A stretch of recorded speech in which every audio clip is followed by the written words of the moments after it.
오늘 본문은 하나님의 은혜와 구원의 메시지를 중심으로 하는 중요한 가르침을 기도에게 말하는 내용입니다. 특히 그리스도인의 삶과 신앙의 본질을 설명하고 있는 내용입니다. 사람들이 어떻게 살아야 하는지에 대한 바울의 생각은 미래가 이미 현재에 나타났으며 우리는 모두 지금 그에 합당하게 행하라는 부르심을 받았다는 믿음에 단단히 뿌리를 받고 있습니다. 즉, 다가오는 세상, 영생을 말하는 것입니다. 그러나 현재 속에 있는 이 미래는 극적인 새로운 사회적 현상으로 나타난 것도 아닙니다. 또 길에 있는 모든 사람을 짓밟는 또 다른 억압적인 제도로 나타난 것도 아닙니다. 이는 예수님의 죽음과 부활로 나타났던 것입니다. 바울은 이를 분명하게 언급하지는 않지만 그것은 본문에서 말하는 모든 사람에게 나타난 하나님의 구원하시는 은혜에 대해 말할 때 분명 염두에 두었던 것입니다. 그가 보기에 예수님의 삶과 죽음과 부활이라는 사건은 한 집단의 사람들만이 아니라 모든 인류를 향한 하나님의 자비롭고 강력한 사랑이 즉 은혜가 드러나는 순간이었으며 그것을 드러내는 방법이었다는 것입니다. 2장 11에서 12절입니다. 모든 사람에게 구원을 주시는 하나님의 은혜가 나타나 우리를 양육하시되 경건하지 않은 것과 이 세상 정욕을 다 버리고 신중함과 어려움과 경건함으로 이 세상을 살고 본질에 말하는 모든 사람의 의미는 하나님께서 모든 사람에게 구원을 가져다 주신다는 마음입니다. 구원을 의미하는 것이 아니라 하나님의 은혜가 종이든지 이방인이든지 모든 사람에게 나타난 복음의 보편성을 말하는 것입니다. 하나님의 은혜는 바울 신학의 출발점이며 그리스도 안에서 인간에게 값없이 주어지는 일방적인 호의 또는 넘치는 사랑을 의미합니다. 이 은혜와 사랑으로 인하여 우리는 도덕적 성취나 종교적 행위에 관계없이 구원을 받는다는 것입니다.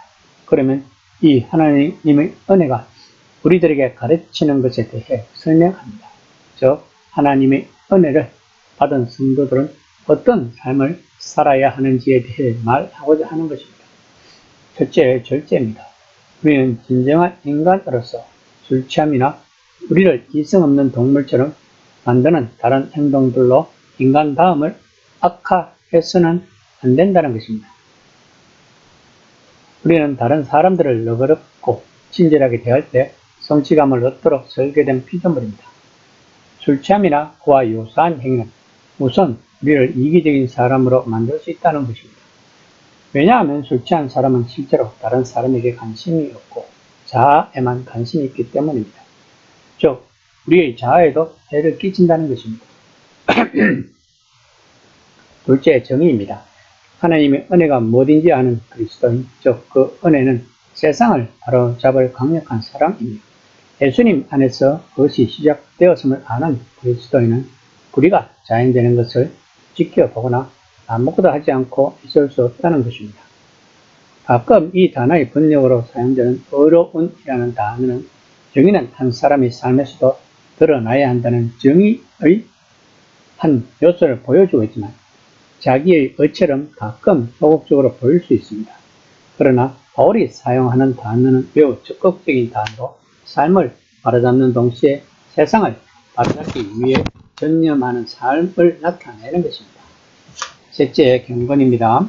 서구 세계에서는 지난 세기의 경건에 대한 심한 반작용이 있었다고 합니다. 즉, 경건은 우울한 얼굴, 위로 향한 눈, 빅토리아 시대의 교회나 가정을 상상하며 조용한 의조로 말하는 것들을 상상할 수 있습니다.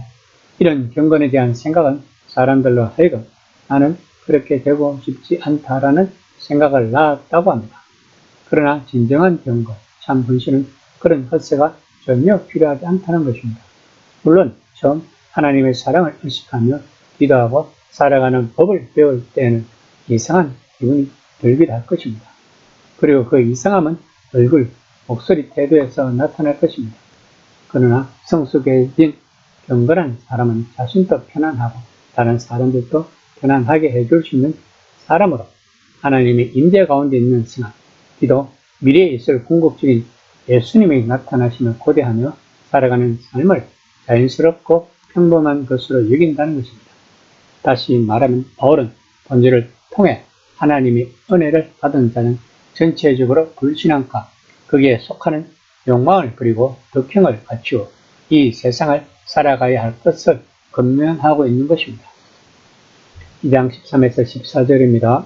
복스러운 소망과 우리 크신 하나님 구주 예수 그리스도의 영광이 나타나심을 기다리게 하셨으니 그가 우리를 대신하여 자신을 주시면 모든 불법에서 우리를 속량하시고 우리를 깨끗하게 하사 선한 일을 열심히 하는 자기 백성이 되게 하려 하심이라.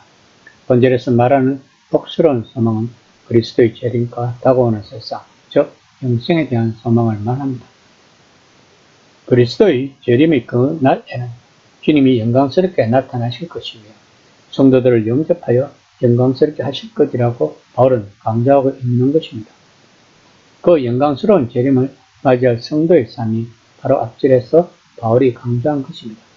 그러나 사람들은 바울이 말한 이 모든 것을 지키기가 어렵다고 말할 수 있을 것입니다.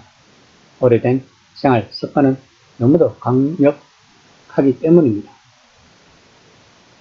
바울은 이런 반대에 대비하여 14절을 통해 이렇게 말하고자 하는 것입니다. 예수님은 우리에게 불가능한 삶을 살려고 하지 않으신다. 그분은 우리를 맞이 들이셔서 우리를 자유롭게 해줄 삶의 방식으로 이끄신다는 것입니다. 또한 그분은 우리를 위해 죽으심으로 도덕적 삶의 문을 여셨다는 것입니다.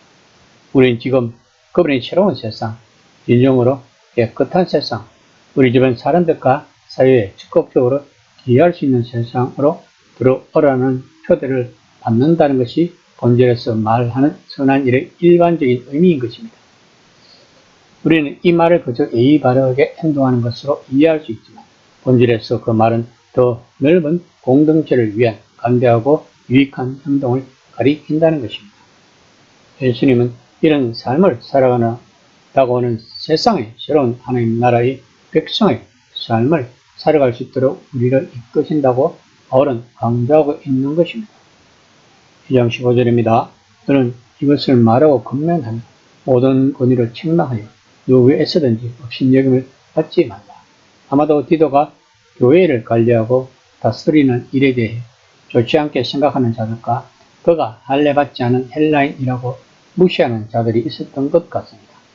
무엇보다도 디도가 사람들에게 업신여김을 당하지 않게 하려니 스스로 가르치는 바와 행하는 바가 일치되어 모든 사람의 본보기가 되어야 할 것입니다. 우리가 알아야 할 것은 디도 자신의 인격의 힘으로 사람들을 권면하거나 책망해서는 안 된다는 것입니다. 디도가 이 모든 것을 주장할 때 바울이 그랬듯 사람들이 현재의 삶이 하나님의 미래와 어떤 관련이 있는지 설명하고 그 미래가 지금 여기에서 그들의 것이 되도록 격려해야 한다는 것입니다. 이 시간 나는 과연 바울이 말하는 미래의 세상에서 합당한 삶을 살고 있는지 한번 생각해보는 시간이 되었으면 합니다.